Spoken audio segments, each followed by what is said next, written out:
On December 15, 2021, Fairfax County Police canvassed a frigid, wooded ravine just off Route 1 in Alexandria, Virginia.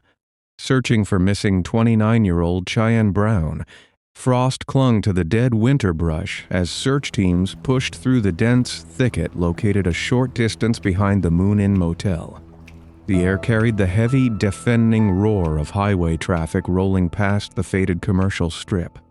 Among the tangled branches and discarded debris, investigators spotted a lone rusted shopping cart holding a large plastic receptacle. When crime scene technicians approached to examine the out-of-place item, they made a grim, permanent discovery: the concealed remains of two distinct individuals resting inside. The Magber find triggered alarm bells across the department, linking direct evidence to an identical unusual crime scene uncovered just weeks earlier in an empty lot over 100 miles to the southwest.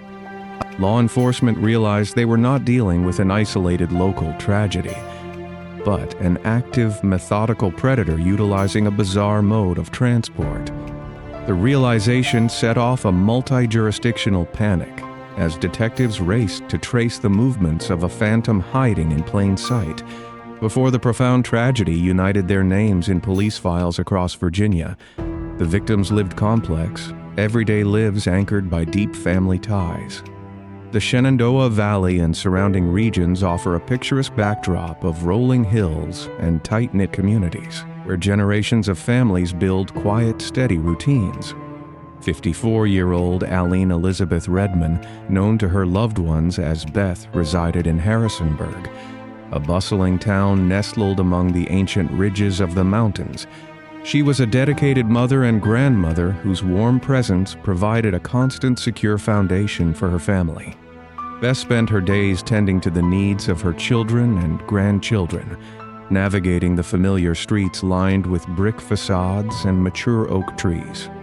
Her home stood as a place of constant activity filled with the comforting hum of daily chores and family dinners. She maintained regular daily communication with her loved ones, ensuring her daughters felt supported no matter the circumstance. Her life was defined by the deep roots she had planted in the Harrisonburg soil over 5 decades. No one in her immediate circle could anticipate the approaching darkness destined to disrupt their peaceful existence. 60 miles to the southeast across the winding, elevated roads of the Blue Ridge Mountains, 39-year-old Tonita Loris Smith built her life in Charlottesville. The physical distance between the two cities required a drive along Interstate 64 and Interstate 81, a path traversing steep grades and scenic overlooks. Tonita was a vibrant, devoted mother of 6 children who worked without pause to provide for her bustling household. She navigated the daily challenges of raising a large family, managing tight schedules and stretching limited resources to ensure her children lacked nothing essential. Her home was a sanctuary of resilience, echoing with the voices of her children as they prepared for school and shared their daily triumphs. Despite the heavy demands of motherhood, Tonita carved out small moments for her own personal happiness and social life. She kept a close network of friends within the Charlottesville community, sharing her hopes for the future and her plans for upcoming weekend trips. Her entire existence revolved around the well-being of her offspring, making her a central pillar of her family structure. Her deep love for her children anchored every decision she made. The thought of her abandoning her family by choice was an impossible concept to anyone who knew her character. Further north, along the bustling concrete corridors of the East Coast, 2 other women pursued their own distinct paths. In Washington District of Columbia, 29-year-old Cheyenne Brown was a fixed presence in a vibrant network of relatives and lifelong friends. Cheyenne was busy raising a young son and was expecting another child, a joyous development keeping her in daily, constant contact with her devoted mother. Her routine involved navigating the crowded transit systems of the capital city, always ensuring she checked in with her family before the day ended. Meanwhile, across the expanse of the country, 48-year-old Stephanie Harrison had departed her home in Redding, California, seeking a fresh start. She traveled thousands of miles to the eastern seaboard, absorbing new environments and searching for a sense of peace in unfamiliar surroundings. Stephanie explored the historic streets and temporary lodgings of the Virginia region, a solitary traveler reaching out for new experiences away from her past. Each of these women possessed unique aspirations, carrying the weight of past struggles while looking with determination toward a brighter horizon. They all maintained strong tethers to their respective families, leaving digital trails of text messages and phone calls documenting their daily movements. The physical distances separating these four women spanned from a few dozen miles to the width of the North American continent. Despite their geographic separation, these women shared a common thread in how they navigated modern relationships and personal transitions.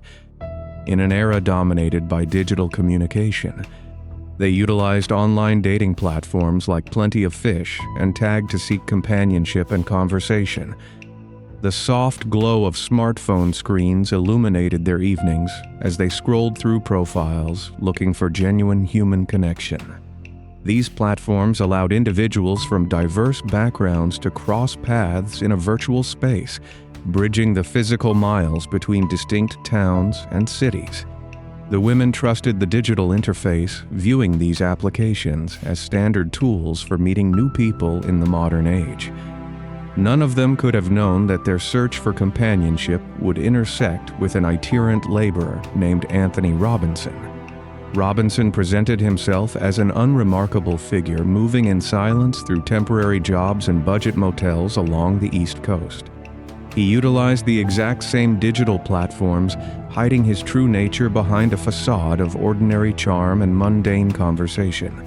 He blended into the background of bustling commercial districts and highway rest stops, drawing no suspicion from the busy crowds around him.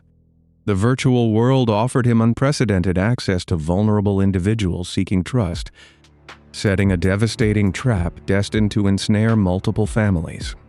His quiet, transient lifestyle allowed him to drift between jurisdictions without leaving a permanent footprint. The sequence of terrifying events began in the crisp autumn of 2021. In Harrisonburg, the changing leaves and dropping temperatures marked the start of the holiday season preparations. On October 24, the reliable, steady routine of Beth Redman came to a sudden chilling halt. She vanished without a physical trace, ceasing all communication with her daughters and close friends. Her mobile phone went silent, a stark contrast to her typical habit of regular check-ins and frequent family updates. The sudden absence left a massive void in her home, prompting immediate concern among her relatives who knew she would never abandon her grandchildren. Loved ones attempted to reach her time after time, leaving anxious voicemails echoing into a silent void. The silence stretched from hours into agonized days, transforming initial worry into a deep, escalating dread. Her family physically approached local authorities to file an official missing persons report, stressing the uncharacteristic nature of her disappearance. Law enforcement logged her basic information into the statewide database, but initial efforts yielded no physical direction for a ground search. The initial response to Beth Redman vanishing highlighted a frustrating reality within adult missing persons investigations. Distinct police departments face rigid bureaucratic hurdles and strict protocols, assuming adults have the legal right to walk away from their lives. Investigators required definitive proof of foul play before they could authorize massive expenditures for search teams or emergency digital subpoenas. This rigid protocol created an agonizing waiting period for the family, who possessed the instinctual knowledge of their mother facing severe danger. Paperwork shifted between desks as standard procedures dictated a waiting game, hoping the missing individual would return home. The family refused to accept passive monitoring, calling investigators and visiting the station to press for urgent updates. They detailed her medical needs, her deep attachment to her grandchildren, and her complete lack of financial preparation for a sudden trip.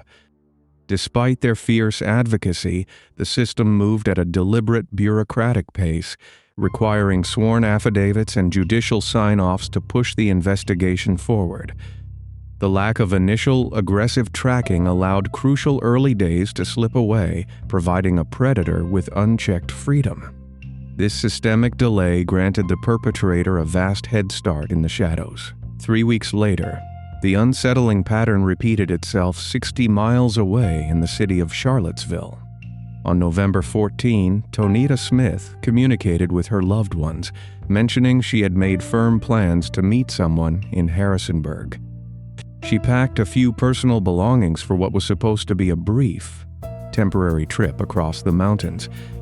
Following that departure, Tonita disappeared from both the physical world and the digital landscape. Her 6 children were left waiting in their Charlottesville home for a mother who never walked back through the front door. The family recognized the severe danger, knowing Tonita would never sever contact with her dependent children by choice. They rushed to the Charlottesville police station to file another urgent missing persons report, noting the planned destination of Harrisonburg. Once again, the initial reports entered the system, facing the exact same jurisdictional boundaries and procedural delays plaguing the previous case. The distinct police departments of Charlottesville and Harrisonburg operated on separate databases, failing to connect the 2 missing women. The families carried the emotional burden, plastering neighborhoods with printed flyers and begging the public for any information. Faced with mounting pressure from the frantic families, detectives secured the judicial authorization to initiate technical traces on the missing women's digital footprints. Investigators drafted detailed subpoenas and served them to major cellular providers, demanding the historical location data for the mobile devices belonging to Beth Redman and Tonita Smith. Analysts sat in windowless offices, mapping the latitude and longitude coordinates of the final cellular pings transmitted by the missing phones. The resulting data revealed a glaring, undeniable overlap, shattering the mundane assumptions surrounding the cases. Both devices had last communicated with cellular towers near the exact same commercial district in Harrisonburg. This specific physical geography centered around a busy highway corridor, lined with large retail stores, chain restaurants, and budget motels. The realization of 2 women from different cities having their digital trails end in the exact same commercial zone linked the distinct missing persons cases. Detectives from Charlottesville and Harrisonburg opened joint communication channels, sharing case files and compiling a unified timeline of the disappearances. Law enforcement recognized they possessed a precise geographic focal point, giving them a specific target for a ground search. They prepared to launch a massive physical canvass of the commercial strip, unaware of the horrific reality waiting in an adjacent empty lot. The commercial district in Harrisonburg spans a dense grid of asphalt parking lots, budget lodgings, and large retail chain stores. A prominent target location anchors the retail center, surrounded by heavy foot traffic and rows of uniform metal shopping carts. Less than a mile away stands the Budget Motel, serving as a temporary home for transient laborers and interstate travelers. While local police wrestled with bureaucratic missing persons protocols, an unseen, terrifying reality unfolded within the peeling walls of that specific motel. Anthony Robinson utilized the digital anonymity of dating applications to lure Beth Redman and Tonita Smith to his rented room. He projected an aura of quiet normalcy to bypass their natural instincts, drawing them into a confined, highly controlled space. Once the door clicked shut and the deadbolt engaged, the promised companionship transitioned into an environment of extreme psychological and physical terror. The 2 women met a brutal, permanent end inside the cramped quarters, their futures stolen by a predator operating devoid of human empathy. Robinson demonstrated a chilling, arrogant ingenuity to solve the logistical problem of removing the victims from the property. He walked to the nearby Target store, secured a metal grocery cart, and pushed the loud rattling contraption back to his motel room.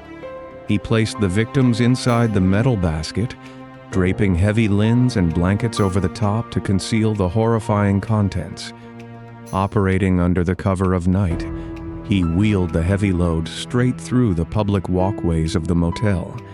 He utilized the mundane, everyday object to transport his dark secret right past oblivious guests and indifferent security cameras. On November 23, 2021, Harrisonburg detectives converged on the commercial strip to conduct a physical canvass of the final cellular ping locations.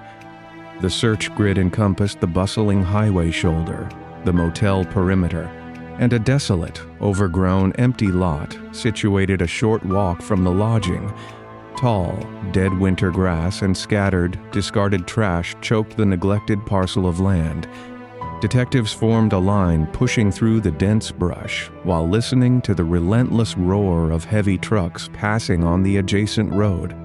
The officers navigated the uneven terrain, keeping their eyes trained on unnatural shapes hiding beneath the tangled vegetation. Deep within the center of the vacant lot, searchers made a grim, permanent discovery resting atop the frozen earth. Investigators located the heavily concealed forms of Beth Redman and Tonita Smith lying a short distance apart in the brush. The crushing reality of the discovery broke the fading hopes of two separate families waiting miles away. Crime scene technicians established a wide perimeter, erecting privacy tents to shield the victims from the intrusive gaze of the nearby highway. Forensics teams documented every discarded item, mapping the precise distance between the motel exterior and the desolate drop site. The initial assessment by the medical examiner confirmed both women suffered devastating trauma prior to their placement in the field. Local authorities viewed the horrific scene through a narrow, isolated lens, treating the discovery as a localized, contained act of fatal violence. The rigid jurisdictional boundaries created a dangerous blind spot, preventing investigators from recognizing the signature of an active serial predator. Following the devastating find in the vacant lot, detectives pivoted their focus to securing digital surveillance files from the surrounding commercial properties. Investigators served emergency warrants to the motel management, seizing the primary hard drives containing weeks of closed-circuit television recordings. Officers sat in darkened precinct rooms, staring at flickering monitors as they reviewed hundreds of hours of mundane hallway traffic. The monotonous footage yielded a chilling, undeniable sequence of events confirming the worst fears of the investigative team. The black and white video displayed Anthony Robinson walking down the exterior motel corridor, accompanied by the unsuspecting victims on different dates. The digital timestamps tracked the final moments the women were seen entering the specific room rented under the name of the transient laborer. Hours later, the unblinking camera lens captured Robinson exiting the room alone, pushing a large metal grocery cart stolen from the nearby retail center. A heavy, oversized sheet draped over the basket, bulging with unnatural shapes and concealing the tragic aftermath of his actions. He rolled the loud, heavy cart along the concrete walkway, passing directly beneath the glowing sodium security lights without displaying a single ounce of hesitation. The footage showcased the supreme arrogance of a predator hiding his atrocities in plain view, confident that the surrounding society would ignore a man pushing a simple shopping cart. Detectives captured still images of his face, distributing the suspect profile to every patrol unit across the region. Law enforcement possessed a concrete visual record linking the transient laborer directly to the fatal transport of the two missing mothers. Armed with the undeniable video evidence, the Rockingham County Sheriff Office launched a targeted manhunt for Anthony Robinson. Tactical units tracked his movements through regional databases, locating him a short time later as he drifted through the local area. Officers executed a rapid, overwhelming traffic stop, placing the compliant suspect in metal restraints before transporting him to the interrogation room. Robinson offered a flat, emotionless demeanor, refusing to provide any genuine insight into the horrific events captured on the motel surveillance cameras. Prosecutors moved with aggressive speed, securing formal local indictments for the deaths of Beth Redman and Tonita Smith. Authorities processed him into the county jail, taking his fingerprints and capturing his booking photograph for the local registry. The immediate arrest provided a false sense of absolute closure for the Harrisonburg community, creating a dangerous investigative dead end. Local law enforcement celebrated the rapid apprehension, believing they had permanently neutralized a violent, isolated threat operating within their specific borders.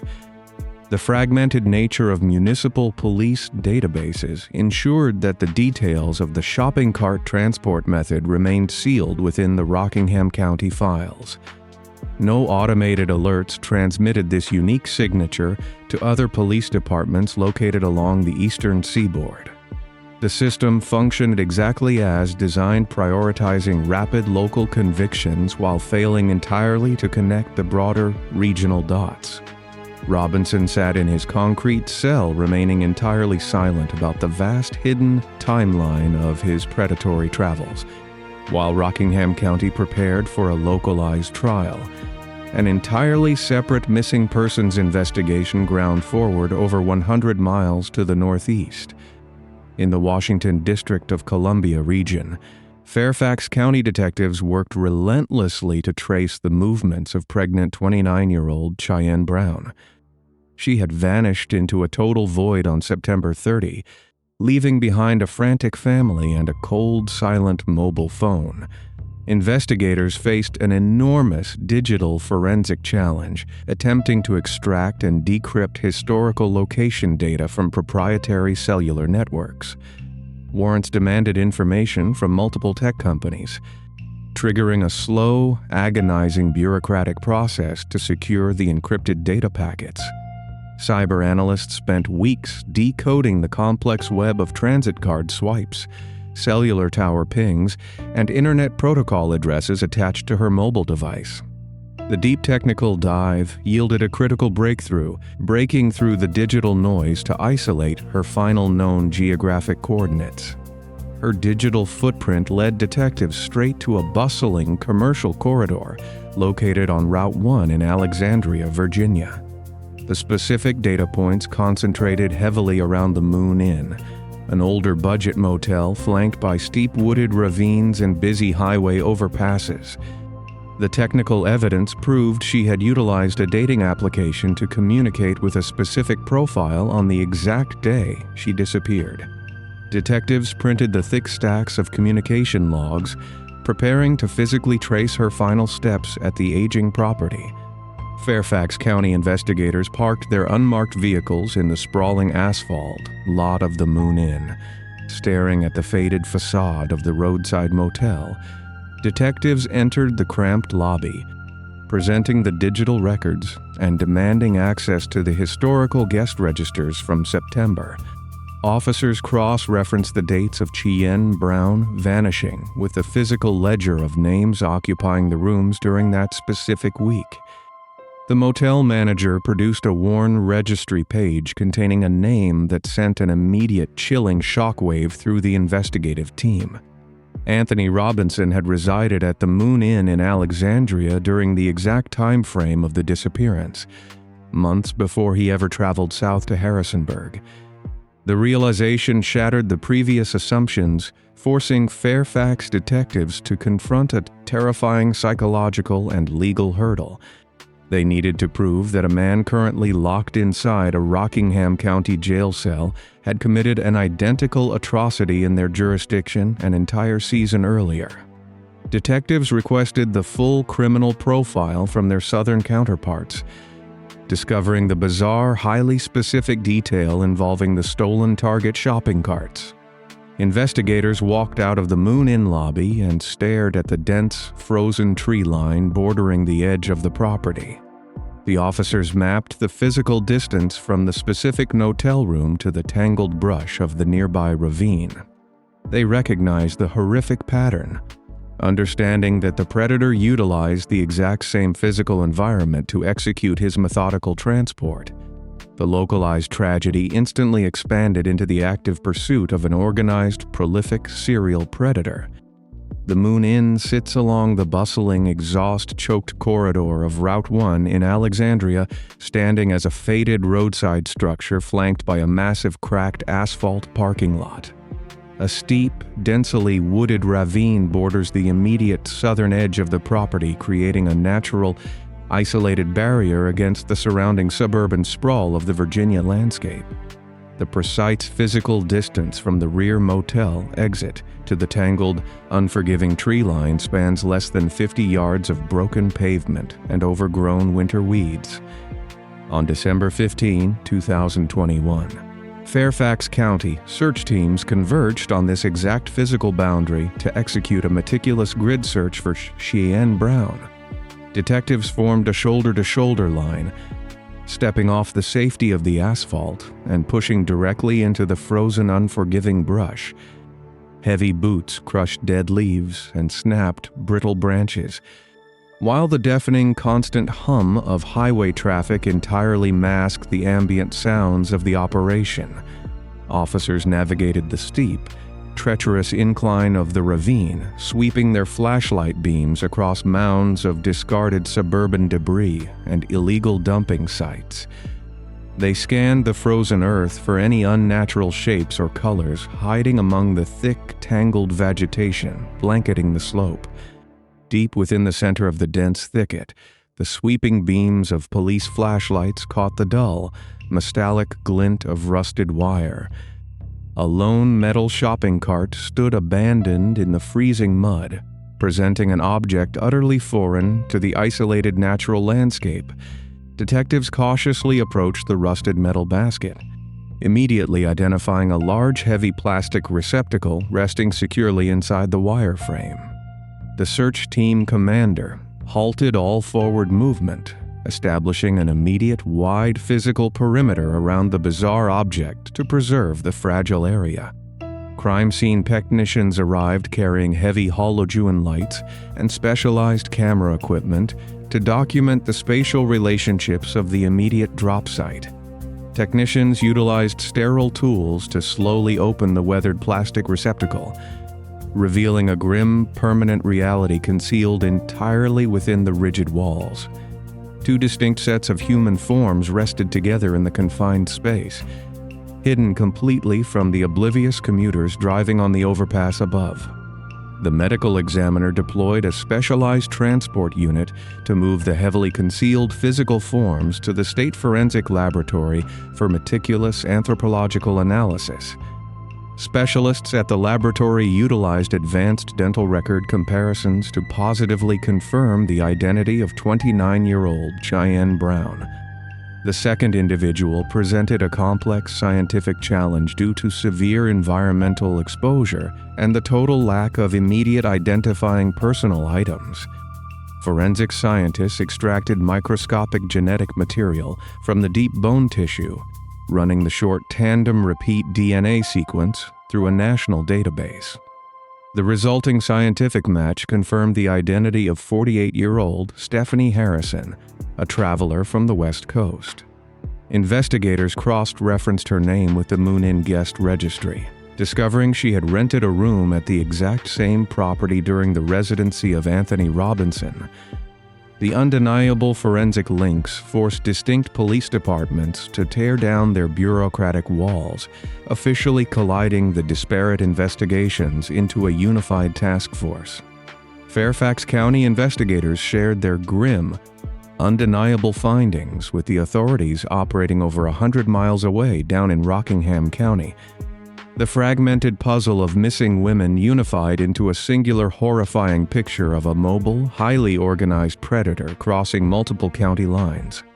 On December 17, 2021, Fairfax County Police Chief Kevin Davis stepped before a dense crowd of reporters assembled in the primary briefing room. Intense camera flashes illuminated the austere podium as the police chief delivered a chilling, historic warning to the general public. He officially dubbed Anthony Robinson the shopping cart killer. revealing the unprecedented nature of his hunting and transport methods to a completely stunned nation. The chief explained exactly how the transient labor utilized the digital anonymity of popular dating applications to lure unsuspecting targets into highly controlled, fatal environments. The public realization sparked immediate terror across the eastern seaboard as citizens realized a phantom had operated in plain sight for months. Robinson had utilized the most mundane, invisible objects in the urban landscape to erase vibrant human lives while society walked right past him. The revelation shattered the comforting illusion of safety in bustling commercial districts, replacing ignorance with a deep, paralyzing dread. Ordinary citizens stared at empty grocery carts abandoned outside retail stores with newfound horror, understanding the dark potential of the everyday items. Following the explosive December press conference, law enforcement agencies across multiple East Coast states initiated massive retroactive reviews of all open case files. Detectives combed through decades of unsolved cold cases, specifically searching for the highly unique signature of victims discovered inside discarded grocery carts. This immense regional coordination exposed the fatal flaws of isolated municipal police databases, which lacked specialized search parameters for bizarre transportation methods. The rigid bureaucratic boundaries and lack of unified data sharing had actively prevented distinct cities from connecting identical crime scenes occurring just miles apart. During this sweeping systemic review, a fifth tragedy surfaced from the vast archives of the Washington District of Columbia Metropolitan Police Department. In the late summer of 2021, authorities had located the remains of a woman named Sonia Champ, concealed within a shopping cart near the bustling transit hub of Union Station. The geographical proximity to the Virginia border and the identical, highly specific transport method perfectly mirrored the horrifying actions attributed to Anthony Robinson. Prosecutors added this grim data point to their expanding regional profile of the itinerant labor, highlighting the catastrophic failure of interagency communication. The national crime systems had treated the capital city discovery as an isolated local event, completely ignoring the broader, terrifying implications. This specific systemic failure to share critical investigative data across city lines granted the predator precious time to travel south and continue his path of destruction. The tragic loss of 5 distinct lives forced a painful reckoning within the law enforcement community regarding how regional departments track transient offenders. In Rockingham County, a grand jury convened to review the massive mountain of digital data, cellular tracking logs, and forensic evidence gathered from the Harrisonburg Commercial District.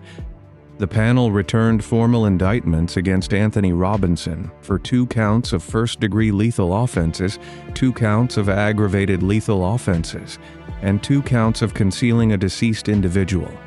The severe charges represented the initial crucial steps toward achieving moral justice for the grieving families of Beth Redman and Tonita Smith.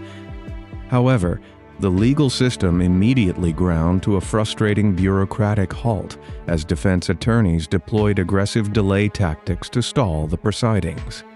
The defense filed complex motions demanding extensive psychological competency evaluations, triggering a rigid legal protocol of endless psychiatric assessments and clinical interviews. The official court calendar stretched from weeks into agonizing years as medical professionals debated the mental fitness and cognitive awareness of the defendant. Families of the victims sat in austere, sterile courtrooms month after month, enduring the agonizing delays built into the complex machinery of the justice system. Procedural disputes over the admissibility of the emergency cellular tracking data further stalled the pursuit of a trial. The defense attempted to exploit legal loopholes regarding digital privacy, arguing the rapid cell tower location pings lacked proper judicial authorization at the time of collection. Prosecutors fought grueling courtroom battles to protect the vital historical location data, proving the geographic overlap between the victims and the perpetrator. The slow, methodical pace of the legal system severely tested the emotional endurance of the grieving relatives seeking closure. The long-awaited trial finally commenced in January 2025, bringing the horrifying, verified details of the case directly into the permanent public record. Prosecutors presented an ironclad, flawless chronological narrative, displaying the chilling motel surveillance footage on large monitors for the solemn, silent jurors. The crisp visual evidence of the predator pushing the draped cart through the night erased any lingering shadow of doubt regarding his absolute guilt. The jury retreated to the isolated deliberation room, requiring only a staggering 30 minutes of discussion to reach a definitive, unanimous verdict. They found Anthony Robinson completely guilty on all filed charges, delivering a profound cathartic victory for the families seeking societal retribution. The jury formally recommended an overwhelming penalty of 4 life sentences, an additional 10 years of confinement, and roughly $400,000 in financial fines. In May 2026, a Rockingham County judge formally finalized the punishment during an emotional, highly secure sentencing hearing. The presiding judge sentenced the convicted man to 2 consecutive life terms plus 10 additional years behind the heavy steel doors of the state penitentiary. The court also ordered him to pay approximately $205,000 in strict financial restitution to the affected families. Defense attorneys immediately signaled their firm intention to appeal the ruling, ensuring the appellate legal battles will continue well.